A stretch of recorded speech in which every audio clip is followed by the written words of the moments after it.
అడుగుతున్నారు. రేపేమో చివరి సోమవారం కదా, దీపారాధన ఎలా వెలిగించాలి అనేది మాకు అర్థం కావటం లేదు, ఒక్కసారి చూపించండి అని. అలాగే ఒక ఆవిడ నాకు మెసేజ్ కూడా పెట్టిన విషయం ఏంటంటే, కొబ్బరి దీపాలు వెలిగించడం వల్ల నేను సమస్య నుంచి బయట పడ్డానండి, ఇవి అస్తమాను వెలిగించచ్చా అని అడిగారు.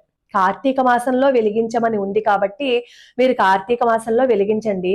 మళ్ళీ మార్గశిర మాసంలో కూడా మనకి ఎన్నో ఇలాంటివి ఉంటాయి కాబట్టి మార్గశిర మాసంలో వచ్చేవి అప్పుడు మనం తెలుసుకుందాం. అయితే రేపు సోమవారం నాడు కొబ్బరి దీపాలు మీరు ఇంట్లో అయినా వెలిగించుకోవచ్చు, లేదు అంటే శివాలయంలో అయినా సరే వెలిగించుకోవచ్చు. ఇంట్లో వెలిగించిన, శివాలయంలో వెలిగించిన, ముందు కొబ్బరికాయ అక్కడ కొడతాం కదా, ఇలా ఉంటాయి కదా కొబ్బరి చిప్పలు, ఇవి మేము పొద్దున్న పూజ చేసేసిన తర్వాత ఉన్న కొబ్బరి చిప్పలు అనమాట, అందుకే ఇలా ఉన్నాయి. ఈ పీచు తీసేయండి. మరి దీపం వెలిగించాలి అంటే పీచు ఉండకూడదు కదా అంటే నిలబడదు కదా నేల మీద. రెండు చిప్పలకి ఈ పీచు ఉండకుండా ఉంటుంది కదా, ఈ చిప్పలో